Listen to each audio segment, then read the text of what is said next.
Bonjour et bienvenue dans Azur Imo. On se retrouve sur BFM Nice Côte d'Azur pour ausculter ensemble le marché immobilier de votre région. Aujourd'hui, gros plan sur les mandats avec vous. Charlotte Lafeuillade, bonjour. Bonjour. Merci d'être avec nous. Vous présidez le MLS Côte d'Azur, une association qui regroupe un peu plus de 500 agents immobiliers. C'est ça, tout à fait. L'une des premières questions, évidemment, qu'on se pose quand on est un propriétaire, c'est quand est-ce qu'on doit mettre sa maison ou son appartement en vente et surtout, est-ce qu'on donne ou non notre bien en exclusivité à une agence?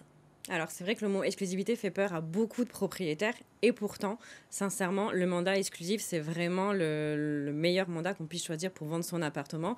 D'autant plus par rapport au MLS Côte d'Azur, c'est que nous, maintenant, nous avons un mandat qui s'appelle le mandat multidiffusé. Alors, le mandat exclusif, pour ceux qui ne Oui. connaissent pas toutes les subtilités, il se signe avec une agence, contrairement au mandat simple qui n'engage pas vraiment. C'est ça, exactement. Alors, la différence maintenant avec le mandat multidiffusé, c'est que vous signez avec une seule agence, mais par contre, cette agence qui est adhérente au MLS Côte d'Azur publie le bien au sein du MLS Côte d'Azur et on a plus de 500 agences qui peuvent le travailler. Mais on reste toujours avec un seul interlocuteur. Alors, le mandat multidiffusé, c'est en fait multi-listing service, c'est-à-dire MLS. C'est ça. Ce n'est pas pareil que les fichiers partagés entre agents, il y a une subtilité? La plupart des fichiers qui font le même principe que nous sont plus des outils. Nous, certes, on a une plateforme pour nos agents immobiliers pour qu'ils puissent partager, mais on a tout le côté régulation. C'est qu'on a vraiment tenu à faire des règles très strictes, certaines, très encadrées, pour favoriser au mieux la collaboration tant d'agents immobiliers à agents immobiliers que pour les acquéreurs ou les vendeurs. On a un règlement intérieur, on a des commissions de discipline, on a des commissions de conciliation, on a des contrôles en agence, on fait des audits tous les 2 ans dans nos agences, on a un système de modération où on contrôle les fiches qui sont mises sur la plateforme pour être sûr de la qualité de l'information, que ce soit toujours pareil, tant pour l'autre agence que pour les acquéreurs ou pour les vendeurs.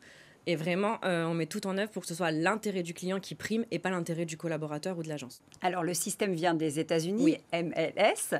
Le département des Alpes-Maritimes est pionnier en la matière, c'est-à-dire que vous avez été le premier à le mettre en place en France. Pour quelle raison?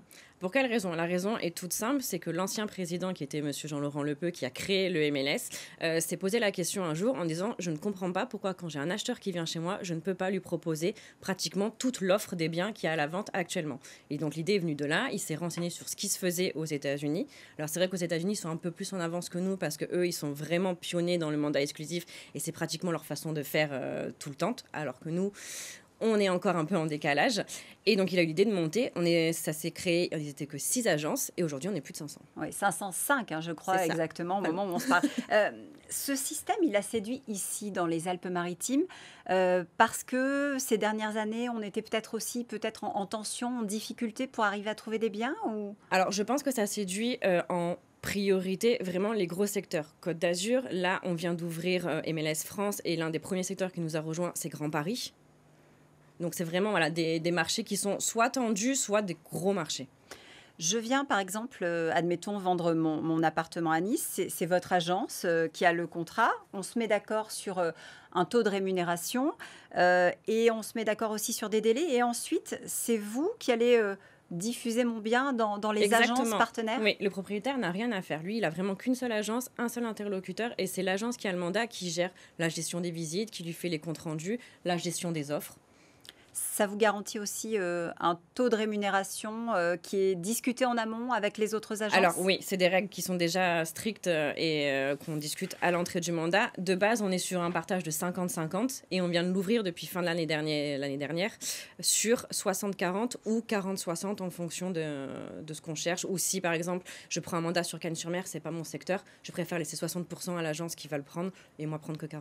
Quels sont les avantages à adhérer à un système comme le MLS? Avec toutes les évolutions qu'on a pu avoir, c'est plus possible de travailler seul dans son coin. On est obligé de mutualiser, on est obligé de partager. Et puis, il y a aussi, toujours pareil, l'intérêt des clients. C'est toujours plus facile quand on a un agent immobilier qui défend les intérêts du vendeur et un agent immobilier qui défend les intérêts des acquéreurs. Quand on a un acquéreur, on a un large choix à lui proposer. Et quand on a un vendeur, on le met et on sait qu'on a 500 agences qui peuvent venir le travailler. Il y a une diffusion qu'on n'aurait jamais ailleurs. Il y a aussi autre chose, c'est qu'on essaye de plus en plus donc de mettre des cadres, de mettre des règles, mais pour aussi valoriser notre profession, parce que malheureusement, on n'a pas une très bonne image. Donc quand on adhère au MLS, on adhère à un label de qualité. Est-ce que côté acheteur, on peut refuser ce système ou est-ce que c'est automatique si on pousse la porte d'une agence qui est adhérente à l'association? C'est automatique et il n'y a pas de raison valable pour un acheteur de refuser. Lui, tout ce qu'il veut, c'est qu'on lui propose le plus de bien possible et qu'il trouve le bien qu'il veut. Aujourd'hui, sur une agence, avec ce système, ça permet de fonctionner uniquement avec de la multidiffusion ou...